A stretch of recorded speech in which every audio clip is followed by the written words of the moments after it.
સ્વાગત છે એકવાર ફરી આપની કંપની પર આપનું અને હવે આપણી સાથે જોડાઈ રહ્યા છે IndiaMART international CEO Dinesh Agarwal. Dinesh sir, good afternoon. स्वागत है सर सीएनबीसी बाजार पर। और sir, congratulations on strong set of numbers. Sir, शुरुआत करेंगे स्ट्रॉन्ग प्रॉफिट ग्रोथ ड्राइवर्स के साथ। जैसे कंसोलिडेटेड नेट प्रॉफिट सर हम देख रहे हैं एक जंप है of around 56% on Y basis. Sir, ये अगर प्रॉफिट ग्रोथ की बात करें तो यहाँ से कैसे आप एक ड्राइव देख रहे हैं by core operations versus other income, और ये कितना सस्टेनेबल रहेगा ये profitability trend given operating margins? जी, तो देखिए ऑपरेटिंग मार्जिन हमारा जैसा गाइडेड किया था 33 से 35% के बीच में, तो स्टैंड अलोन पे 37% और कंसोलिडेटेड पे, क्योंकि हमारे कुछ एक्सपेरिमेंट्स चलते हैं और अदर सब्सिडरी कंपनीज में, वहाँ 33% है। और जो अदर इनकम इस बार है वहाँ पे दो कंपोनेंट होते हैं, एक तो ट्रेजरी इनकम है और दूसरा जो हम इन्वेस्टमेंट अदर कंपनीज में करते हैं उसमें लेस देन एसोसिएट कंपनीज में उनका वन टाइम गेन आया है। आईडीफाई कंपनी में हमने करीब 1.5-2 साल पहले इन्वेस्ट किया था, जिसके की अच्छी री रेटिंग हुई है और जिसकी वजह से 82 करोड़ का वहां पे वन टाइम गेन आया है। इस वजह से वो आपको 56% दिख रहा है। Otherwise on a normal basis जो 33 से 35% गाइडेंस है वैसे ही रहना चाहिए। जी दिनेश सर, और रेवेन्यू क्वालिटी के फ्रंट पर जानना चाहेंगे। ऑल्दो रेवेन्यू में एक इंक्रीज हम देख रहे हैं वाई बेसिस पर, सिक्वेंशियल ग्रोथ मॉडेस्ट देखा हमने, तो क्या एक ब्रेकडाउन रहेगा द की ड्राइवर्स और साथ ही यानी वीक सेगमेंट्स जहां से एक इम्पैक्ट देख रहे हैं टॉप लाइन ग्रोथ ये क्वार्टर में? जी, अगर आप कलेक्शन फ्रॉम कस्टमर्स देखें जो हमारा रेवेन्यू का लीडिंग इंडिकेटर होता है, तो वहां पे करीब 13-14% ग्रोथ स्टैंड अलोन में और 16-17% ग्रोथ कंसोलिडेटेड में, इंक्लूडिंग जो हमारी बिजी इन्फोटेक है उसकी वजह से आई है। और जब ये कलेक्शन फ्रॉम कस्टमर अगर डेफर्ड रेवेन्यू में फ्लो होता है, तो डेफर्ड रेवेन्यू भी अगर आप देखें तो वो 16% स्टैंड अलोन में और 19% कंसोलिडेटेड में है। ये डेफर्ड रेवेन्यू से धीरे धीरे रेवेन्यू फ्रॉम ऑपरेशंस में फ्लो करेगा, तो 2-3 क्वार्टर के बाद इसमें अच्छी रेवेन्यू विजिबिलिटी हमको मिलती है कि रेवेन्यू फ्रॉम ऑपरेशंस भी 1-2% करके यहाँ से बढ़ेगा, अगर कलेक्शन इसी दिशा में बढ़ता रहा। इससे पहले कि हम कलेक्शन जो करते थे वो करीब 10-11-12% की रेंज में कर पा रहे थे स्टैंड अलोन में, और कंसोलिडेटेड में 11-12% के रेंज में कर पा रहे थे।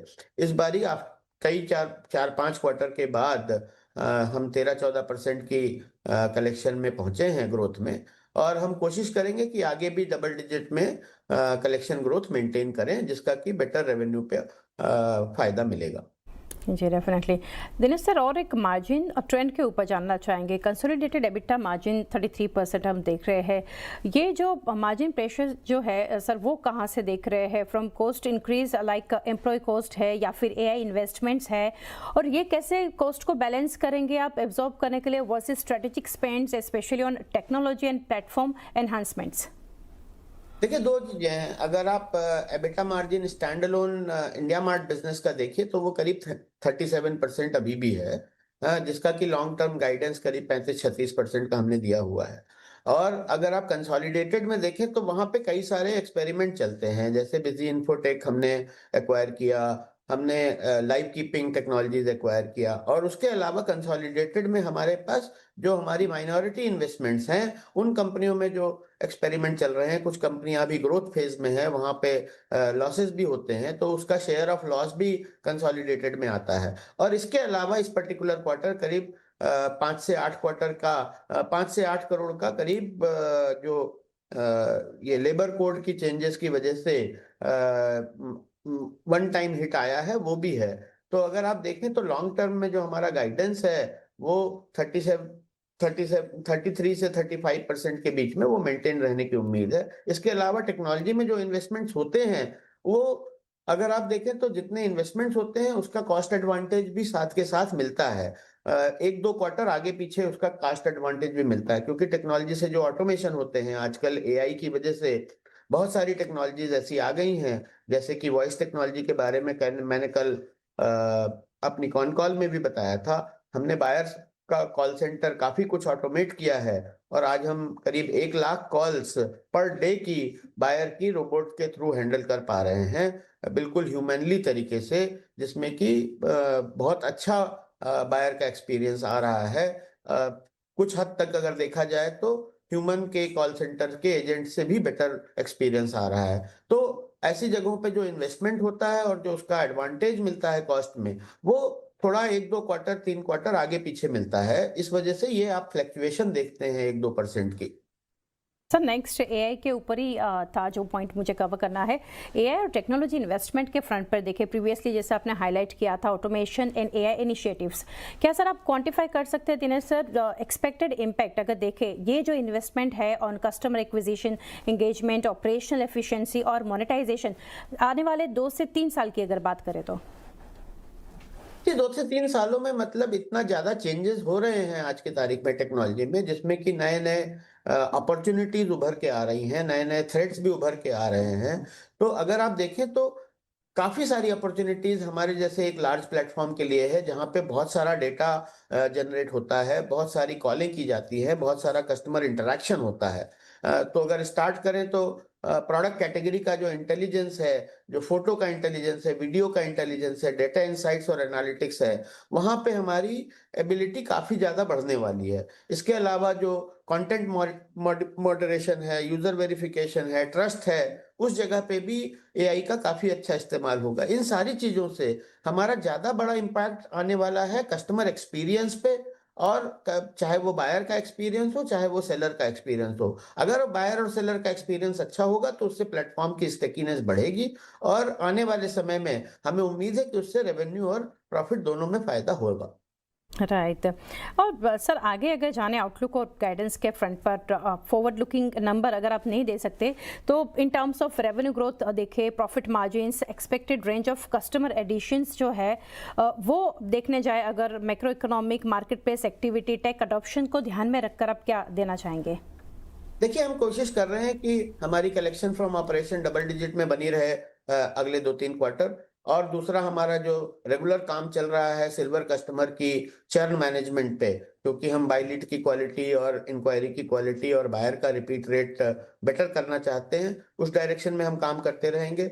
और मार्जिन की गाइडेंस हमने पहले से ही आपको दे रखी है कि 33 से 35% का मार्जिन लॉन्ग टर्म में एक्सपेक्ट करना चाहिए। बाकी का पैसा हम कोशिश करेंगे कि टेक्नोलॉजी और यूज़र एक्सपीरियंस में इन्वेस्ट करेंगे और इसी वजह से जो अगले 2-3 क्वार्टर का अगर आप नेट कस्टमर एडिशन का भी देखें, तो वो हम 1000 से 2000 का ही अभी रखना चाहते हैं और जैसे-जैसे इसमें सुधार होगा वैसे-वैसे हम आगे और बताएँगे।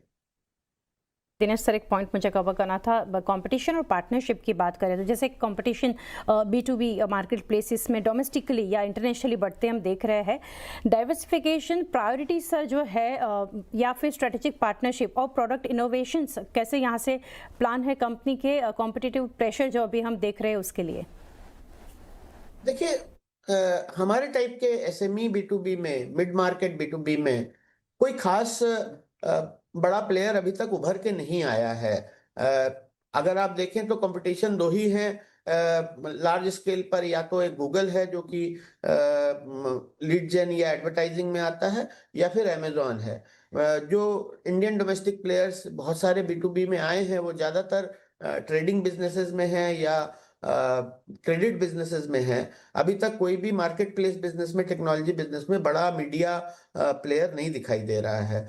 तो हम अपना काम करते हैं, हम अपनी बायर और सेलर के लिए जो भी कस्टमर एक्सपीरियंस इम्प्रूव कर सकते हैं वो कर रहे हैं। उसके अलावा हमारा इन्वेस्टमेंट जो बिज़नेस इनेबलमेंट सर्विसेज हैं, जैसे कि अकाउंटिंग सर्विसेज है, एचआरएमएस है, टैक्सेशन सर्विस है, उस डायरेक्शन में हम देखते रहते हैं कि कहाँ पे हम अपना खुद का प्रोग्राम बना सकते हैं, कहाँ पे हम इन्वेस्ट या एक्वायर कर सकते हैं और इस तरह से धीरे-धीरे करके हम कंपनी को आगे बढ़ाने की कोशिश कर रहे हैं। Sir at last Dinesh sir overall as we are heading towards budget, industry sector को लेकर क्या एक्सपेक्टेशंस है?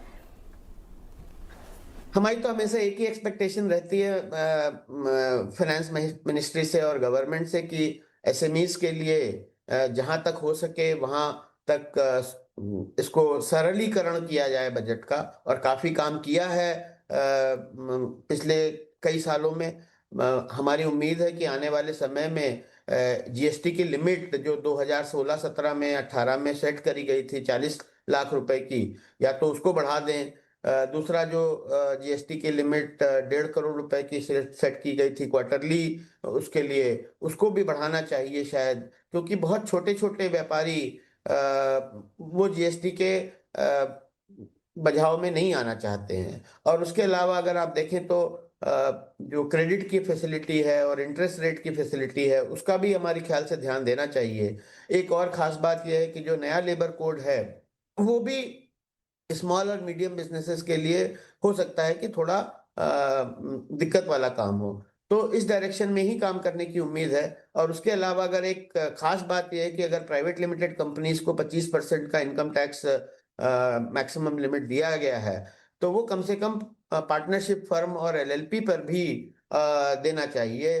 प्रोप्राइटरशिप फर्म पे तो वो तो इन तीनों चारों पे मिला करके अगर देखें तो टैक्स में काफी भिन्नताएं हैं, 25% से लेकर के और 39% तक प्रोप्राइटरशिप में। तो उन जगहों पे काम करना चाहिए। जैसा कि मैंने पहले भी बोला है, गुजरात में पार्टनरशिप फर्मों का काफी बोलबाला है, लेकिन पार्टनरशिप फर्म पे अभी भी 33% का इनकम टैक्स है।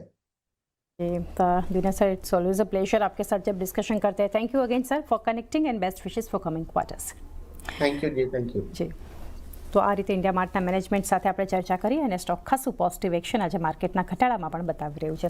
તો એ સાથે જ હાલ આપની કંપનીમાં પણ આટલું જ। મને પણ આપશો રજાના વધારે અપડેટ્સ માટે જોતા રહો CNBC બજાર।